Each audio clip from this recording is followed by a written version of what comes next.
going to keep this video very short because it's a very short topic, and yes, I'm probably going to upset and offend a lot of you of a certain age.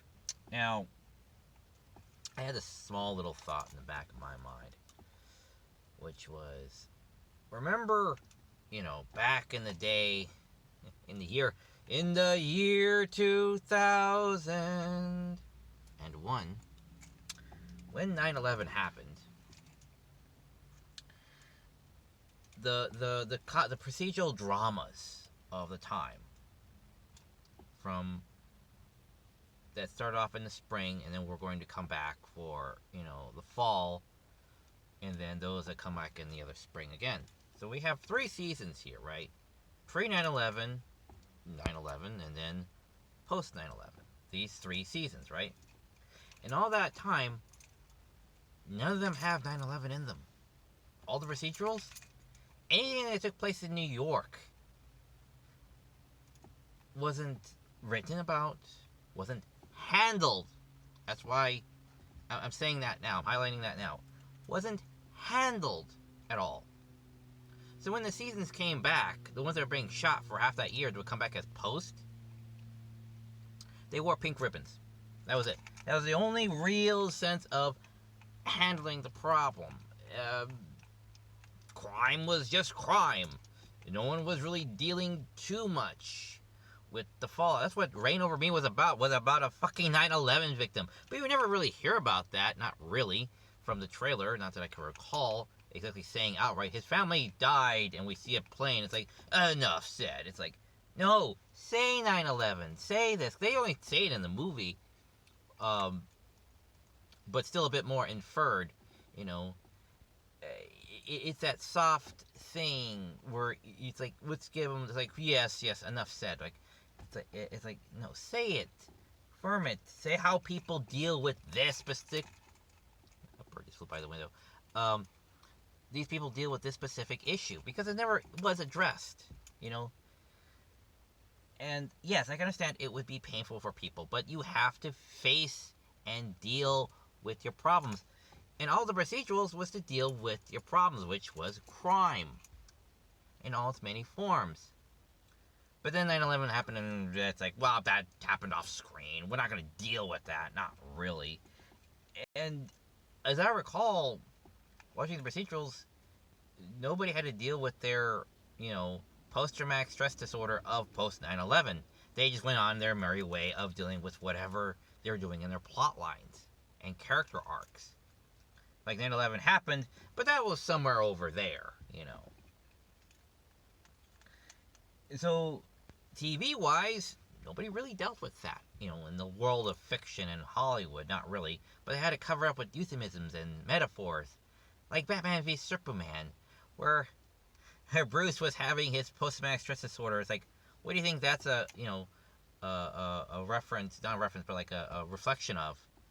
And it's like, oh, right, you mean him being a dick is supposed to be him being traumatized by 9/11? It's like, yes. Because that's what a lot of people had, and that's what people did, is that they were scared into like saying, I can't, where is it? I gotta blame something, I gotta do something, I gotta stop feeling like a victim and be proactive. A lot of people felt that way. A lot of people felt offended. But the thing is, none of the characters that I can recall, I don't know where, I didn't watch them all. There were like 15 of these things going on at the time. But I don't recall anyone actually dealing with that specific issue. Even later on, they utilize it in plot points. Because of 9/11, the world has changed, so therefore, ergo, the cameras and the paranoia, which we use to our advantage as a plot point. But other than that, I don't recall anyone dealing with 9/11 issues, or anyone even having a death in the family related to 9/11. Not that I can recall. So it was just a non-issue. And it's like, it's real, it happened, we have to deal with that, but we never really did, fictionally, because we're too busy dealing with it, literally.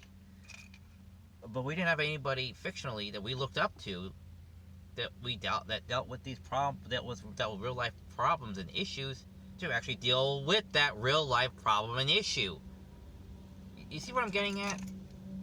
So the guiding fictional hand of when walking with you, people, with your problems and your issues, wasn't there for it. It was off screen. They didn't deal with it. So that guiding hand of how to deal with your emotions for that wasn't there. So I kind of thought, like, what are we supposed to be teaching ourselves? What are we supposed to be teaching future generations how to deal with mass death and tragedy? Nothing. We don't teach them anything about it. We don't teach them how to handle it.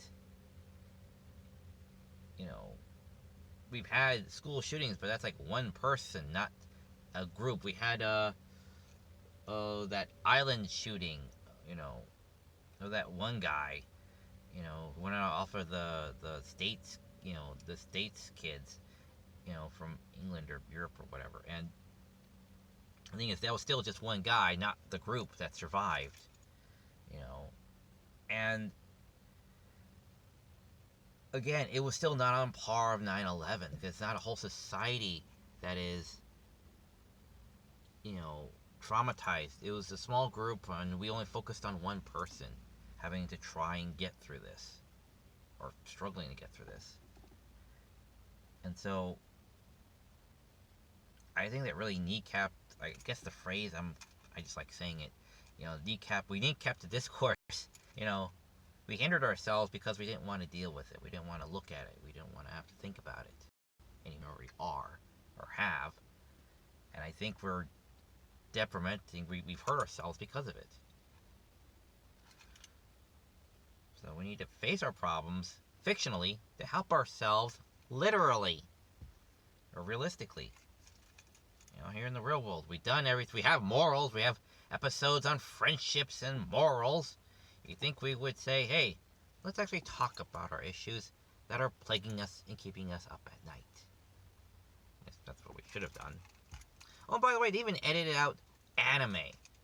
They even edited out an entire episode of where the good guys won.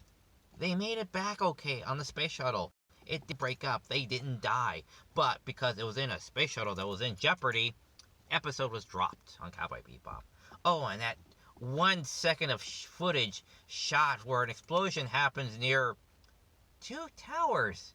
It's totally triggering. It's not. Don't treat your audience like children. Treat them like adults. And we'll all be better for it.